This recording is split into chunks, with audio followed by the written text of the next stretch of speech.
Vamos a ponernos de pie para empezar, ¿verdad? Nos toca el privilegio y pienso que ya es algo a lo cual ya todos nosotros debemos estar acostumbrados en que en determinado momento el pastor va a decir, a ver, necesito que traigan una enseñanza. Ya no es que a ver si puedes. Yo pienso, el libro de los Hechos, si lo estamos entendiendo, si lo estamos estudiando, debemos de entender eso, que ya no es de que a ver si puedes, es de que tienes que poder. Es el libro de los Hechos. ¿Lo estamos entendiendo, hermanos? Amén. ¿Lo estamos estudiando? Amén. ¿Verdad? Bueno, vamos a orar, vamos a elevar una oración y después tomamos asiento y vamos a empezar a leer los versículos. Amén. Padre, te damos gracias en el nombre poderoso de Cristo Jesús por el privilegio que nos das de estar aquí en tu casa de oración, Señor. Te bendecimos y te adoramos, Dios mío. Te pedimos en esta noche que bendigas nuestras vidas con tu palabra, Señor. Que nos traigas un mensaje que nos ayude a continuar este camino tan difícil, pero que de tu mano se hace fácil, porque hay esperanza en ti, Señor. Permite que este cántaro vacío, Señor, se llene de sabiduría y que permitas que mis hermanos, Señor, tengan entendimiento para poder captar tu palabra, guardarla en su corazón y ponerla por obra.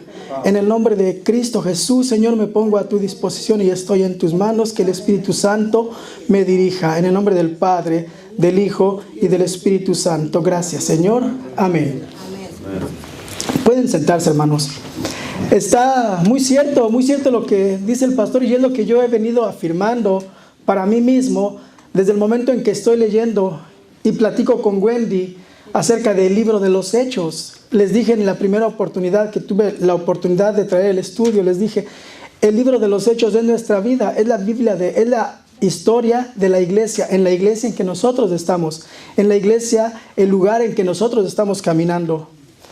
Durante este estudio, el estudio de este libro de los Hechos, yo he aprendido esto, hermanos, que no es tanto, a veces nos pregunta el pastor, o cuando estamos aquí decimos, ¿estamos entendiendo o estamos aprendiendo?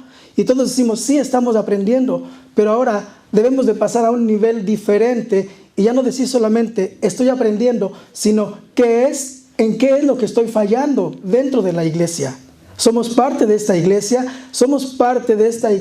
que tomó lugar con el derramamiento del Espíritu Santo, allá en el capítulo 2, hermanos. ¿Verdad? Entonces, ¿qué es lo que estamos nosotros haciendo? Tanto como qué es lo que estamos aprendiendo. Lo que aprendemos, ¿qué hacemos con él? Como se ha dicho, aquí salimos y se va al bote de la basura. ¿Qué estamos haciendo con nuestras vidas en relación a Dios? ¿Verdad?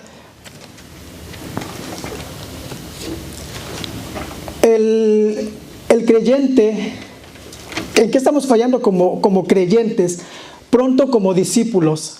Aquí vamos a ver en el libro de los Hechos hoy, de que se habla de muchos creyentes, pero se les menciona, se les toma ya como dice y la multitud de los discípulos, ¿verdad? Porque en el momento en que nosotros llegamos a la iglesia, debemos de empezar a aprender y trascender a un nivel espiritual. Debemos de trascender a un nivel en que ya podemos tener revelaciones, en el que ya nos puede hablar Dios a nuestro corazón, en que ya podemos entender, en el que ya podemos exhortar, en que ya podemos dar una clase, en que ya podemos ayudar o dar una enseñanza. Deberíamos ya de estar nosotros pensando en eso, si estamos estudiando y si estamos entendiendo y si estamos empezando a hacer lo que el libro de los Hechos nos está enseñando. Es nuestra vida, hermanos. Decíamos allá en el capítulo 4, me parece, le tocó a Tomás. ¿El 4 o el 3, hermano?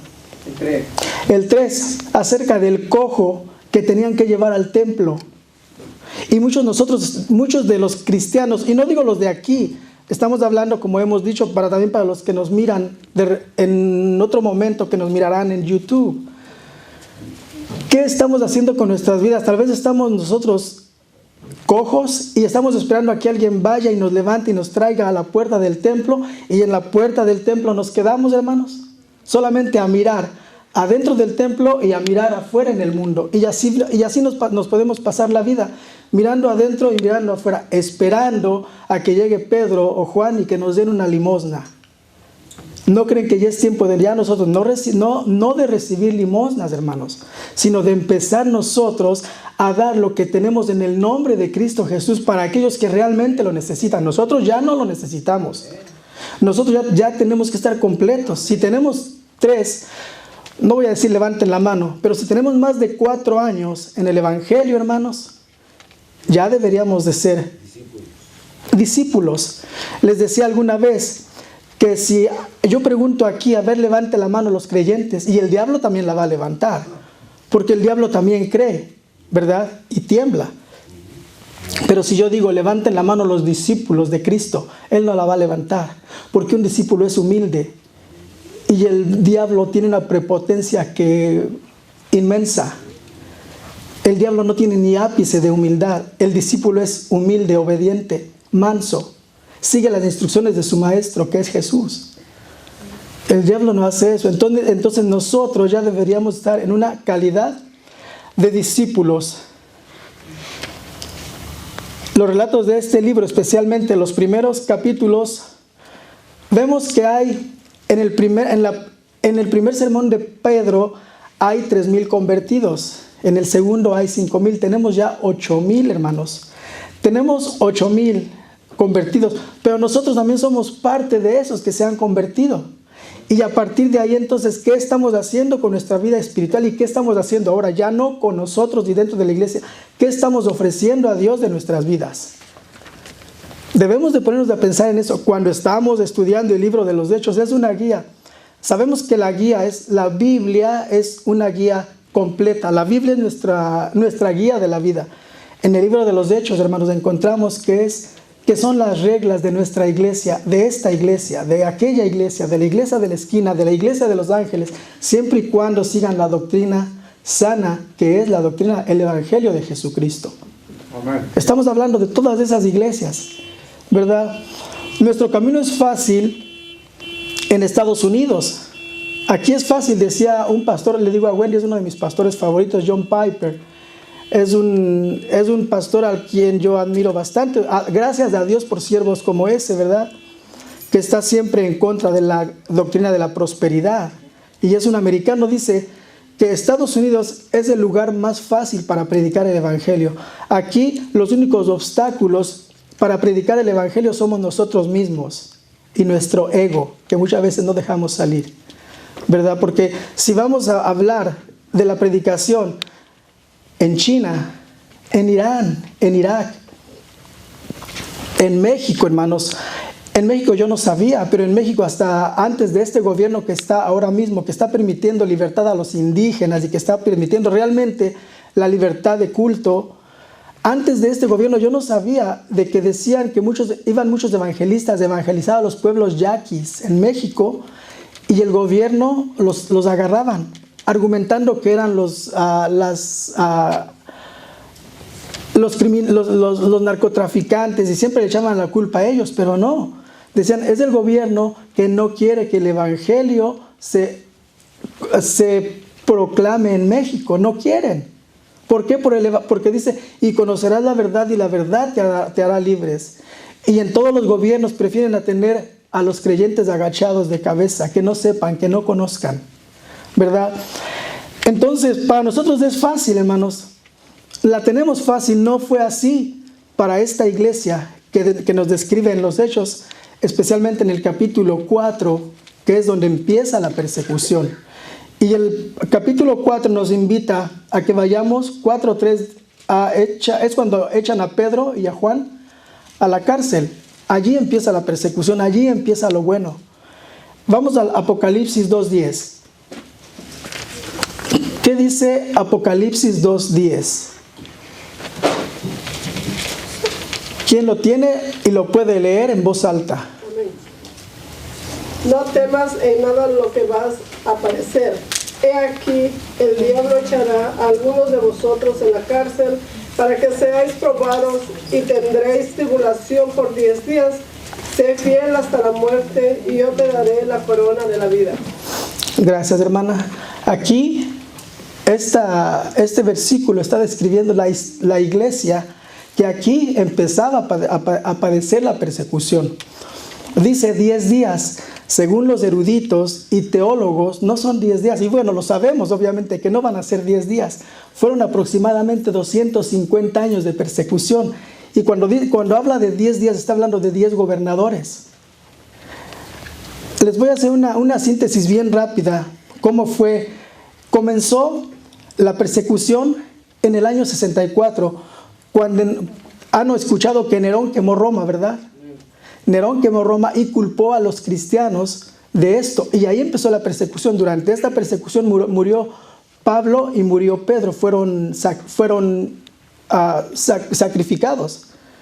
Después continuó la persecución hasta el año 303 después de Cristo, cuando el emperador Constantino ordenó a Licinio legalizar el cristianismo y tomarlo como religión oficial. En este mismo tiempo, después del 350, es cuando empieza a nacer la iglesia cristiana, la iglesia católica, con base al cristianismo. Eso es una historia que me gustaría que leyeran, hermano. Está muy interesante. Muy bien. Entonces podríamos, como les dije, la persecución empieza con Nerón, continúa con Domiciano, Trajano, Adriano, hasta cumplir 10 emperadores romanos. Y termina, como les dije, en el año 313, cuando se toma la religión cristiana como religión oficial en Roma. Bueno, vemos que esa fue persecución, y yo le decía hace rato a Wendy, ¿te imaginas vivir en un tiempo así? Nosotros ahora mismo estamos tratando de que el futuro para Génesis y para Michelle pues sea bueno, que estudien, que se esfuercen, pero que siempre sea Dios delante de ellas, que nunca confíen solamente en que yo sé mucho. Génesis me está resultando buena en matemáticas, ¿verdad? Pero si tú pones a Dios delante de ti, realmente te va a ir bien, ¿verdad? Michelle está resultando muy bien en la lectura, qué bueno, pero primeramente Dios delante de ti para que puedas tener éxito también. Eso no lo podían decir en aquellos tiempos. ¿Se imaginan pensar en que mi hijo va a crecer y seguramente va a ser el siguiente sacrificado? En que mi nieto va a crecer, va a esforzarse por ser algo y seguramente por ser cristiano también va a ser el siguiente sacrificado. El camino dentro de la iglesia no ha sido fácil. Nosotros ahora la tenemos fácil, hermanos. Tenemos un camino que ha sido abierto por la sangre de Jesucristo. Amén. Y por la sangre de muchos mártires. Amén. ¿Verdad? Que nos permiten, miren, estar aquí cantando, alabando a nuestro Señor, sin preocupaciones de que vayan a romper esa puerta y vayan a entrar a sacarnos. Entonces yo doy gracias y alabo a mi Señor por eso, ¿verdad? Entonces, ahora sí vamos a leer las Escrituras. Ahí sentados, porque pues es todo el capítulo. Me toca a mí ahora, después de esta breve síntesis, me toca a mí el capítulo de Hechos, en el cual habla acerca de la elección de 7 diáconos, 7 servidores. Y después, la segunda parte es el arresto de Esteban. Así que voy a empezar a leer. Elección de los 7 diáconos del 1 al 7. Ustedes me siguen con su mirada o me pueden seguir, hermanos, como ustedes gusten. La palabra de Dios se lee en el nombre del Padre, del Hijo y del Espíritu Santo, y dice así: en aquellos días, como creciera el número de los discípulos, hubo murmuración de los griegos contra los hebreos, de que las viudas de aquellos eran desatendidas en la distribución diaria. Entonces los 12 convocaron a la multitud de los discípulos y dijeron: no es justo que nosotros dejemos la palabra de Dios para servir a las mesas. Buscad, pues, hermanos, de entre vosotros a 7 varones de buen testimonio, llenos del Espíritu Santo y de sabiduría, a quienes encarguemos de este trabajo. Y nosotros persistiremos en la oración y en el ministerio de la palabra. Agradó la propuesta a toda la multitud y eligieron a Esteban, varón lleno de fe y del Espíritu Santo, a Felipe, a Prócoro, a Nicanor, a Timón, a Parmenas y a Nicolás, prosélito de Antioquía. ¿Se acuerdan de la secta de los Nicolaitas? De ahí de este varón surgió. Y vamos a ver qué contraste tan grande entre, por ejemplo, el primero que es Esteban y el último que es a Nicolás de Antioquía. El último completamente desviado del Evangelio, que en Apocalipsis a la iglesia de Esmirna le habla a Dios y le dice: pero tengo para ti que aborreces a los nicolaitas, que yo también aborrezco. O sea, era un hombre que completamente se alejó del Evangelio y que hizo todo lo contrario a lo que Dios manda en su palabra. Qué diferencia de Esteban, del cual vamos a hablar en el siguiente capítulo.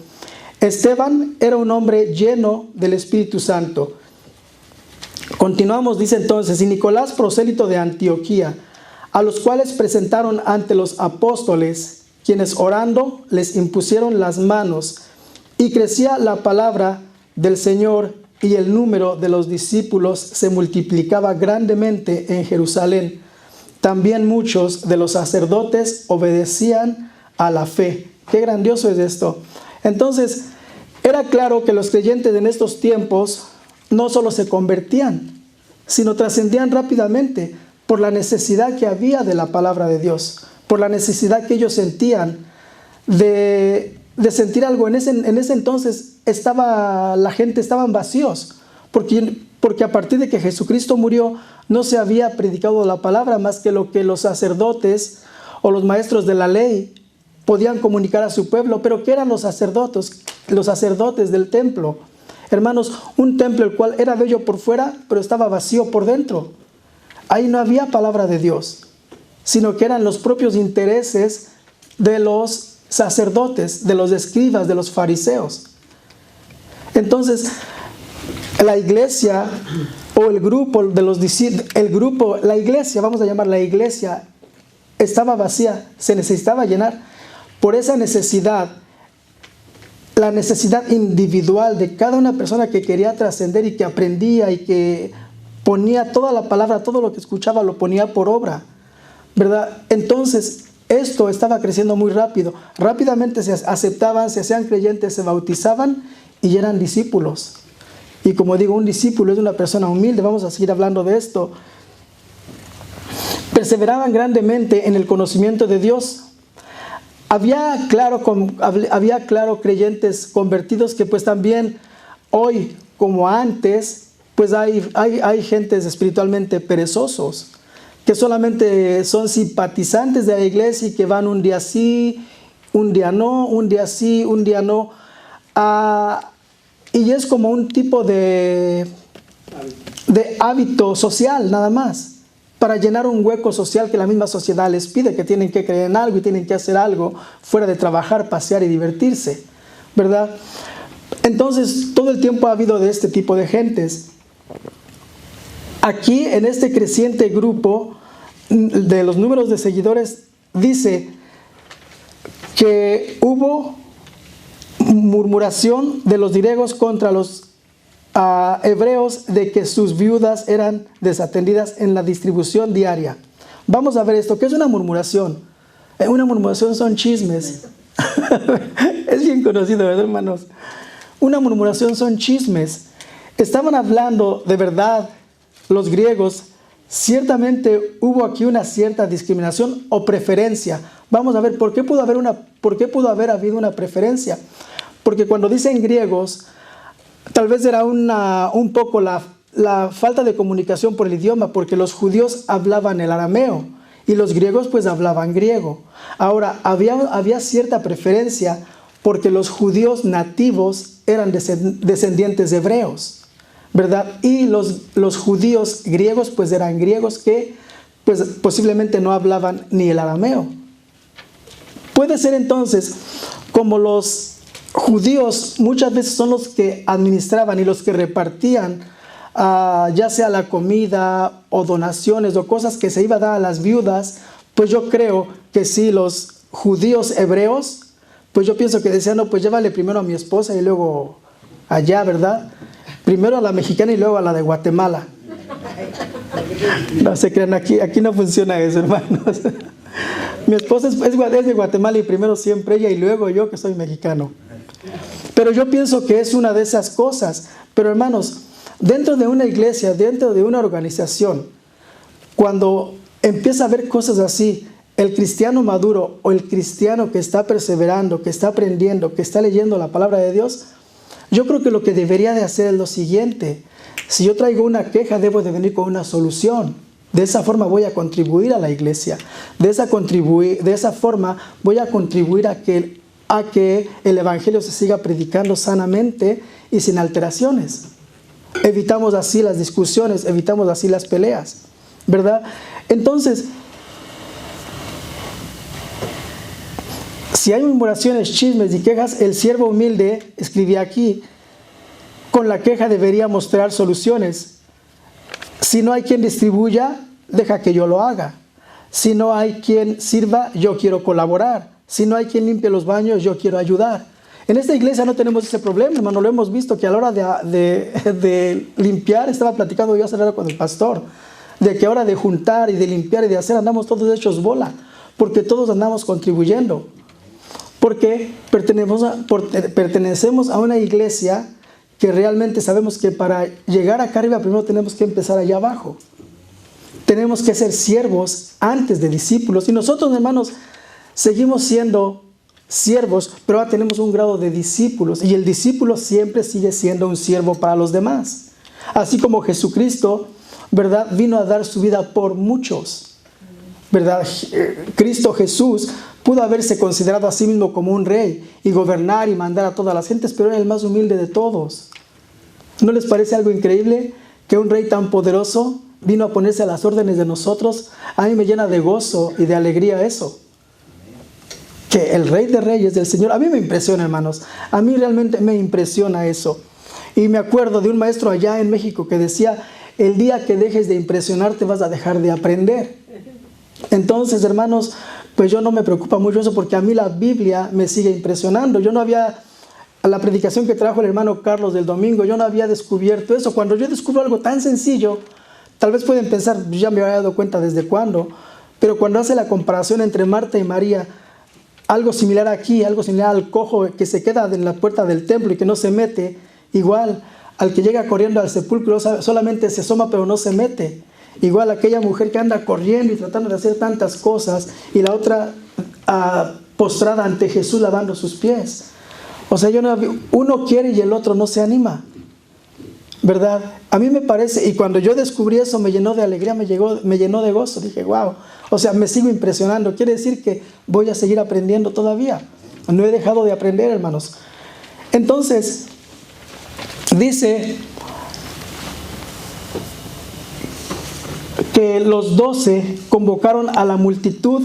Hay una traducción que ya no pone aquí como los discípulos, sino los seguidores, porque ya dentro de toda esa multitud, como yo les decía, no necesariamente habrá personas que realmente quieran ser discípulos, sino simplemente dentro de toda esa multitud había seguramente simpatizantes solamente, o que andaban ahí mirando a ver qué pasaba, o qué hacía, o a ver qué daban, o a ver en qué sí les convenía quedarse o no, ¿verdad?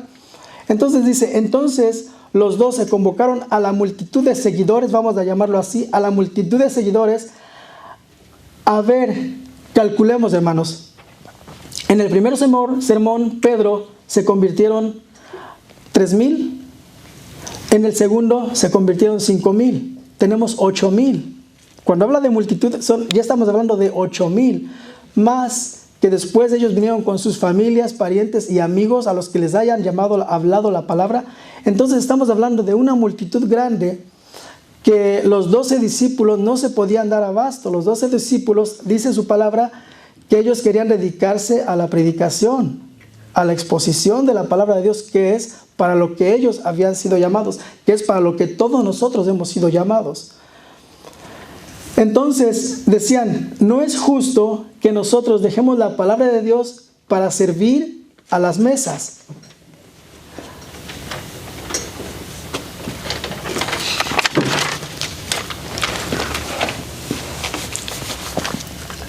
¿Qué fue lo que entonces dijeron? Buscad pues, hermanos, de entre vosotros a 7 varones de buen testimonio, llenos del Espíritu Santo y de sabiduría, a quienes encarguemos de este trabajo. Esto de servir a las mesas era un trabajo tipo administrativo, porque me imagino que tenían que ir a dejar dinero a las viudas, o ir a repartirles comida, o ir a dar pláticas, o cuando les decían, ¿saben qué? Necesitamos que alguien venga a vernos porque necesitamos que oren por tal o cual persona. Yo pienso que ese era el trabajo de Esteban, según aquí nos describe ya más adelante. Y no solamente de Esteban, sino de los diáconos. Era el trabajo de ellos, era servir al pueblo, servir a la gente. Entonces dice, buscad pues, hermanos, de entre vosotros. Dice, y nosotros persistiremos en la oración y el ministerio de la palabra. Entonces ya vimos a cuántos fueron los hombres que ellos eligieron, los 7 diáconos. Dice entonces, a los cuales presentaron ante los apóstoles, quienes orando les impusieron las manos, y crecía la palabra del Señor, y el número de los discípulos se multiplicaba grandemente en Jerusalén. También muchos de los sacerdotes obedecían la fe. Qué difícil es convencer a un cura, porque ya conoce toda la Biblia. Sí, conoce toda la Biblia. De hecho, saben que un sacerdote sabe la Biblia y la sabe en latín y la sabe en español, y la mayoría de las veces son ellos los que la leen, y son ellos los que nos transmiten la palabra según su propia discernimiento.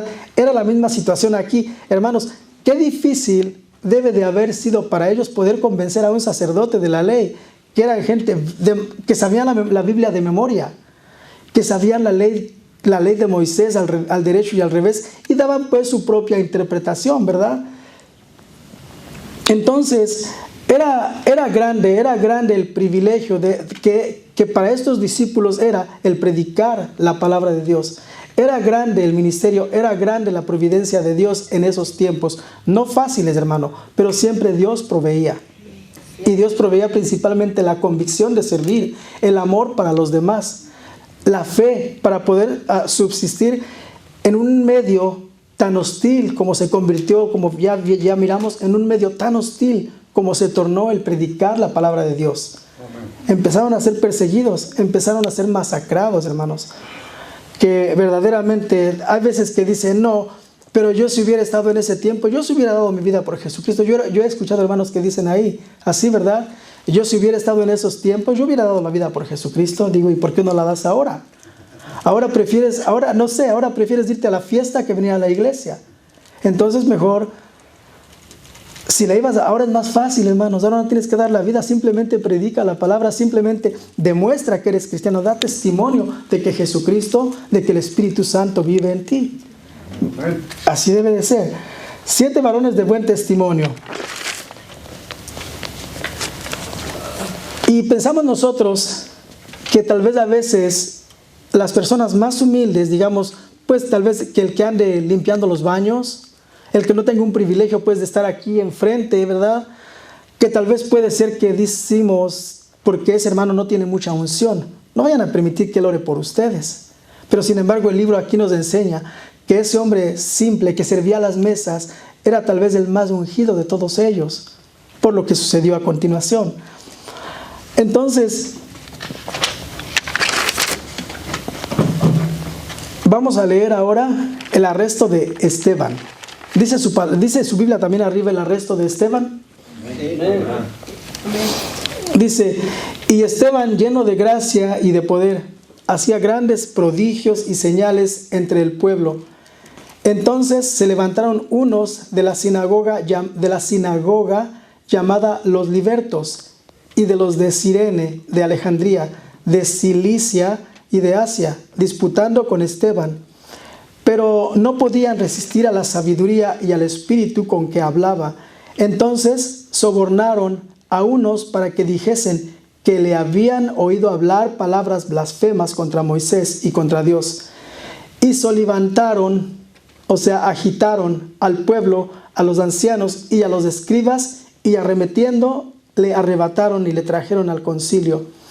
Y pusieron testigos falsos que decían, este hombre no cesa de hablar palabras blasfemas contra este lugar santo y contra la ley. Pues le hemos oído decir que ese Jesús de Nazaret destruirá este lugar y cambiará las costumbres que nos dio Moisés. Entonces todos los que estaban sentados en el concilio, al fijar los ojos en él, vieron su rostro como el rostro de un ángel. Entonces,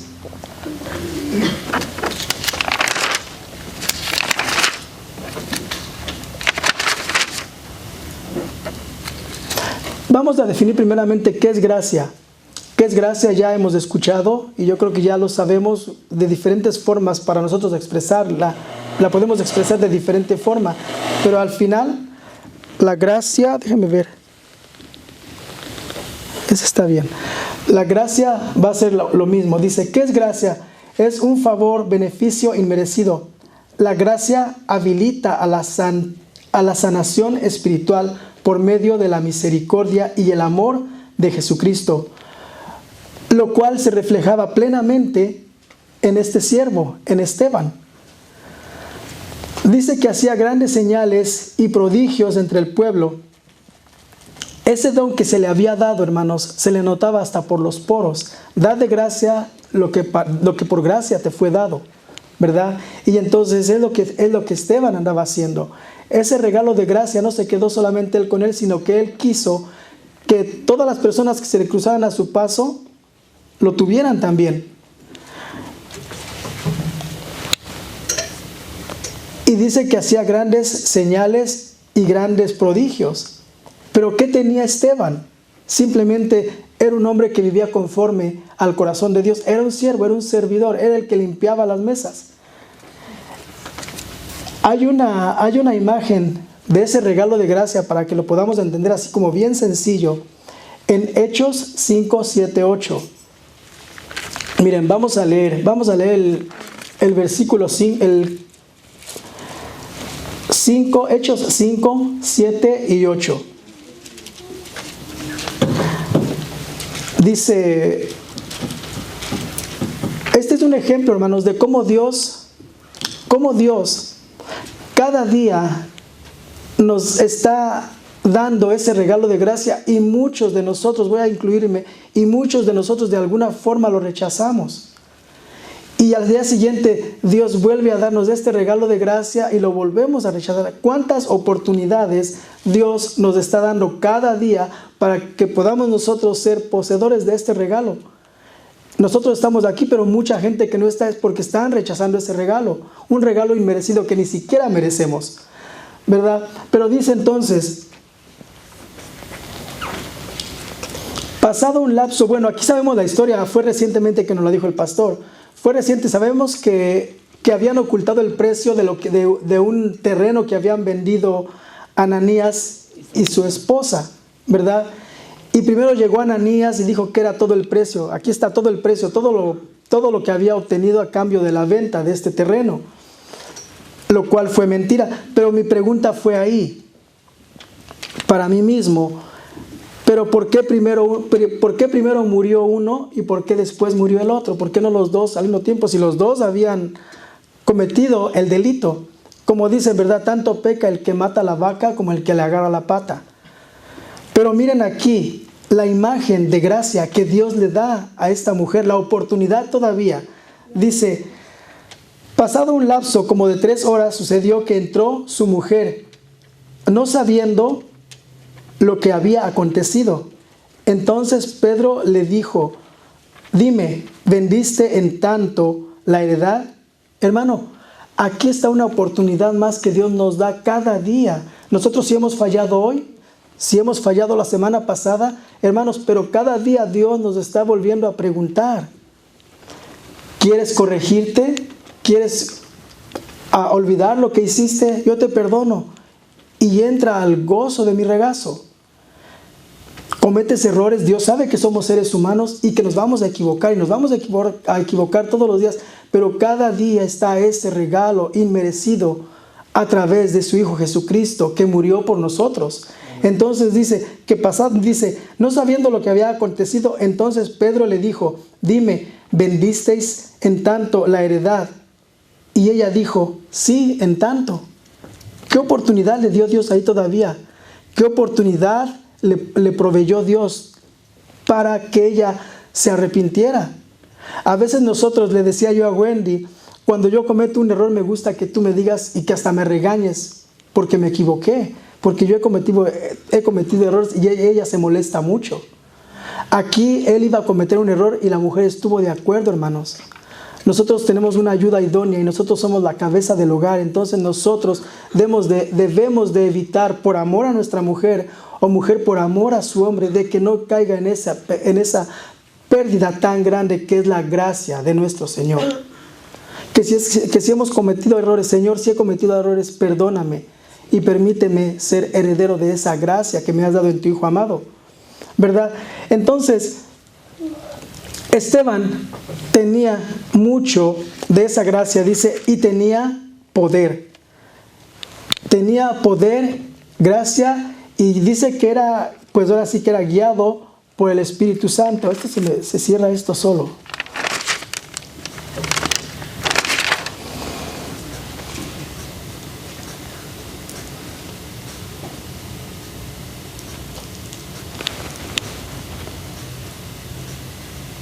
Dice de Esteban entonces que estaba lleno de gracia y de poder, hacía grandes prodigios y señales entre el pueblo. Ahora yo te pregunto a ti, hermano, ya vimos qué significa gracia, sabemos que tenemos ese regalo de gracia, pero dice que estaba lleno de gracia y poder, y te pregunto, ¿de qué está llena tu vida?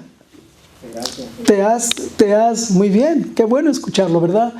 ¿Te has preguntado si estás bien, si estamos bien delante de Dios, viviendo plenamente este regalo inmerecido, ¿verdad? ¿De qué está llena tu vida? Medita en esto y al final vamos a concluir con esta pregunta otra vez. Dice, entonces se levantaron unos de la sinagoga llamada de los libertos.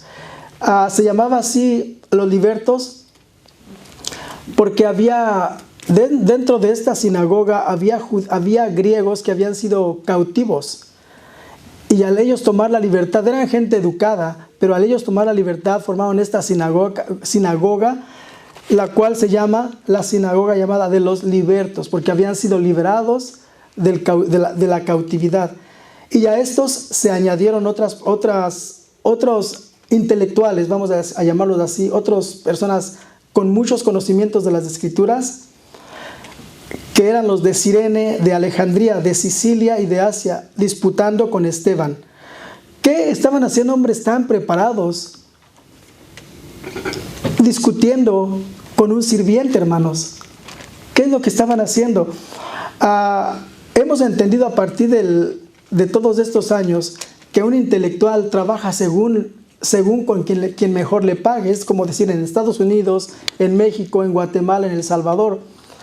Un intelectual se supone es una persona que tiene vastos conocimientos en sociología, en cualquier tipo de materias dentro de las cuales se maneje la sociedad. Eso es intelectual, una persona que tiene mucha capacidad de inteligencia. Pero esa inteligencia muchas veces, la mayoría de las veces la venden, ¿verdad? Es decir, muchas veces un intelectual está de parte de quien sea el más poderoso. La mayoría de las veces es así. Nunca es una persona, un intelectual normalmente no es una persona que realmente sea justa y que realmente esté usando esos conocimientos realmente para ponerlos a defender a la gente o a defender a los menos, ¿cómo se diría? Para ayudar a los más débiles de una sociedad. Y aquí era lo mismo. ¿Qué es lo que hacían los libertos hablando con este sirviente? O por qué más aún dicen, ¿por qué disputaban con Esteban? A mí esto me llena de gran gozo. Digo, ¿qué veían en ese hombre? ¿Qué es lo que ese hombre tenía? Estaba lleno de poder, hermanos, y era guiado por el Espíritu Santo. Dice, no podían resistir la sabiduría y el espíritu con que hablaba. ¿Han notado ustedes que a veces cuando han hablado con personas que aparentemente o a sí mismos se consideran que saben, ¿han ustedes notado alguna vez que la gente se les ha enojado? ¿Verdad que se enojan?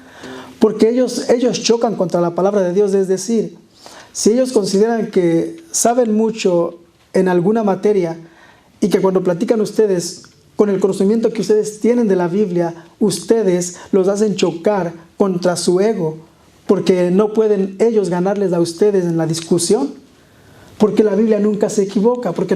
A mí me decía un amigo que trabajó conmigo, Iván, me acuerdo que me decía, ¿por qué yo a usted nunca le puedo ganar, Mike? Cuando platicábamos, era un muchacho universitario, era muy inteligente el muchacho, yo lo admiraba, era muy, muy inteligente, pero más admiraba yo a mi Señor, ¿verdad? A mí admiraba la palabra de Dios, porque hablábamos de de situaciones o de cosas relacionadas a pues, las sociedades, a que si Estados Unidos, que México. Platicábamos de diversas cosas. Y él me platicaba de situaciones en las cuales él estaba seguro que era lo correcto. Yo le decía, no, porque la Biblia dice esto, dice así y así. Y él me decía, no, Mike, pero es que si usted pues, se pone a pensar así, esto y así. Y yo le volvía a responder. Decía, Mike, dice, usted me hace enojar porque nunca le puedo ganar. Es que, ¿sabes qué? Es que la realidad, hermanos, cuando nosotros estudiamos las Escrituras, pues nadie le va a ganar a la palabra de Dios. Esa es una realidad. Se van a enojar, se van a molestar, inclusive nos van a mirar mal, pero siempre van a chocar contra la palabra de Dios. A la palabra de Dios hasta hoy nadie la ha vencido. Miren, han pasado ya 2000 y tantos años de Jesucristo y 5000 y tantos años de Adán y Eva para acá. Y miren, aquí sigue la Biblia. Una enciclopedia, información, conocimientos se revisan cada 5 años para ir descartando lo que ya pasó o lo que ya no está vigente. La Biblia sigue siendo la palabra de Dios y seguirá siendo hoy, mañana y seguirá siendo siempre. Gloria a Dios.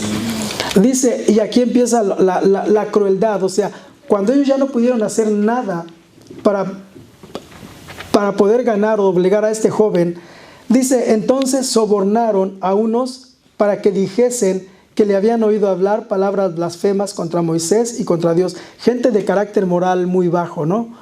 Es a la gente que se puede convencer para que hable cosas que no son de otra persona.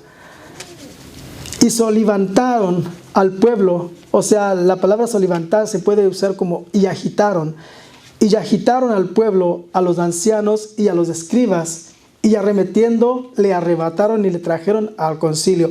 Aquí hay 2 ejemplos interesantes, hermanos. Le platicaba yo a Wendy en México hace como unos 3 meses. Había un grupo más o menos grande de gentes que andaban protestando en la Ciudad de México. A lo mejor ustedes escucharon la noticia. Andaban protestando porque decían, y traían carteles bien grandes que decían, el gobierno nos está matando a nuestros niños porque no hay quimioterapia, porque no hay medicina, porque el gobierno se está robando todo y esto y aquello. Cuando un reportero se acercó a preguntarle a una de las personas que cargaba un cartel, decía, ¿nos puede explicar qué es lo que está pasando con sus niños o qué es lo que está pasando con esta situación? Decía, no, yo no sé, yo no tengo niños. Dice, no, pero le puede preguntar a esa señora que está allá, ella tiene niños. Y el reportero fue con aquella señora y le preguntó y dice, no, yo tengo una niña que tenía cáncer, pero en el IMSS me la atendieron muy bien, le dieron la medicina. Bueno, ¿y por qué ese cartel dice que le están matando a los niños? No, dice, es que a mí me llamaron, a mí me trajeron a apoyar. Pero ¿sabe qué? Vaya y platique con aquel muchacho de allá, creo que él sí tiene un niño que tiene cáncer. Ahí va el reportero para allá y le vuelve a preguntar. Dice, no, ¿sabes qué? Tienes que hablar con el... Hay una persona que nos trajo, no me acuerdo cómo se llama. Nosotros solamente venimos a apoyar. Tienes que hablar con el organizador. Dice la palabra de Dios, mi pueblo perece por falta de conocimiento. Porque muchas veces somos bien fáciles de engañar. ¿Y saben que esto sucedió también cuando crucificaron a Jesucristo? ¿Cuántas de las personas que dijeron, solamente bastó que uno empezara a gritar, crucifícales, cuando Poncio Pilato dijo, ¿qué quieren que haga con este? ¿Qué fue lo que dijeron? ¿Cuántos? No empezaron a gritar todos. Empezó por ahí, yo creo que a gritar por ahí un pelón, ¿verdad? Empezó a decir, crucifícale. Después del siguiente se le hizo interesante o mucha adrenalina, yo creo. Dijo, pues sí, crucifícale. Por allá contestó otro, crucifícale. Y de ahí se empezaron todos. Yo creo que la ingratitud del ser humano, porque yo creo que a más de uno de esos que estaban gritando, Dios le había sido bien para su vida. Jesucristo había sido bien para su vida. Yo creo que a más de alguno Jesucristo había hecho un milagro con él. Pero no sabían qué estaba pasando, solamente empezaron a gritar todos, crucifícale, crucifícale. Y lo crucificaron. Mi pueblo perece por falta de conocimientos. Entonces dice que habían agitado al pueblo y a los ancianos para llevar a Esteban al concilio. Dice, y pusieron testigos falsos que decían, este hombre no cesa de hablar palabras blasfemas contra este lugar santo y contra la ley. Decíamos al principio, hermanos, ¿qué era el templo? El templo era bello por fuera, pero ¿qué había dentro del templo? Esteban estaba convencido que a partir de que Jesucristo murió, ya Dios no se encontraba en ese templo. Ese templo ya había salido y ese Dios todopoderoso ahora vive en nosotros, que somos el templo y morada del Espíritu Santo. Esteban estaba convencido de eso y por eso lo proclamaba con tanta libertad. Obviamente, para estas personas que amaban al templo y doblaban sus rodillas ante el templo, pero hermanos, era solamente un templo. Adentro, como les digo, afuera muy bello, pero adentro vacío, frío, y ya no estaba Dios ahí adentro. Para Esteban era fácil y estaba convencido, tenía la gran convicción de que lo que él estaba predicando era un Jesucristo que vive, que había resucitado y que nosotros lo estamos siguiendo porque nos va a dar la corona de vida que se nos espera al final de estos tiempos, si nosotros seguimos perseverando. Entonces dice que le han oído decir que ese Jesús de Nazaret destruirá este lugar y cambiará las costumbres que dio Moisés. Como les dije antes, era gente muy inteligente, gente muy preparada, pero no podían entender la profecía. Y bueno, era establecido así por Dios porque dice Dios que iba a cegar su entendimiento, que iba a cegar su forma de pensar. O sea, no nos iba a dejar pensar con claridad para que nosotros pudiéramos tomar lugar también en este regalo de gracia. Dice, entonces todos los que estaban sentados en el concilio, al fijar los ojos en él, vieron su rostro como el rostro de un ángel. Hermanos, ¿qué será lo que ve la gente en nosotros? ¿De qué estamos llenos nosotros? Yo creo que en esta oportunidad, en esta noche, para mí mismo, yo pienso primero para mí, ¿verdad? Yo voy a llegar a mi casa y desde ahora mismo voy a pensar de qué está llena mi vida realmente. ¿Hay poder en mi vida? ¿Hay poder para rechazar el pecado? ¿Hay poder en mi vida para poder rechazar las cosas que a mí me agradan pero que a Dios no? ¿Hay poder en mi vida para rechazar esas invitaciones que van a estorbar a mi vida? ¿Hay poder en mi vida para poder rechazar eso que va a venir a ser de tropiezo para mí y mi familia? ¿Hay poder en mi vida? ¿Quién está guiando mi vida? ¿Es el Espíritu Santo, Dios, quien guía mi vida? ¿O es mi propio ego? ¿O es mi propio yo que dice yo puedo, yo quiero, yo sé hacer las cosas? Sí, ciertamente podemos decir yo soy hábil para hacer las cosas. Podemos determinar eso de nosotros mismos. Pero al final siempre sabemos que si no va Dios delante de nosotros, nosotros somos como un barco a la deriva. Y que podemos llegar a ningún lugar, hermanos. Nuestro camino es seguro si nosotros aceptamos y tomamos la guianza del Espíritu Santo y creemos firmemente que un día ya pronto va a venir Dios en su Hijo amado Jesucristo a recoger a su pueblo amado. Amén. Hermanos, este es todo lo que traigo para la enseñanza. Aquí la concluimos. Amén. Y yo les digo, hermanos, sí, examinémonos. ¿Qué es lo que llena nuestra vida? ¿Cuál es el poder que nosotros tenemos de nuestra vida? Y los invito a que estudiemos el libro de los Hechos. Sí, hermanos. Dios me los bendiga, hermanos.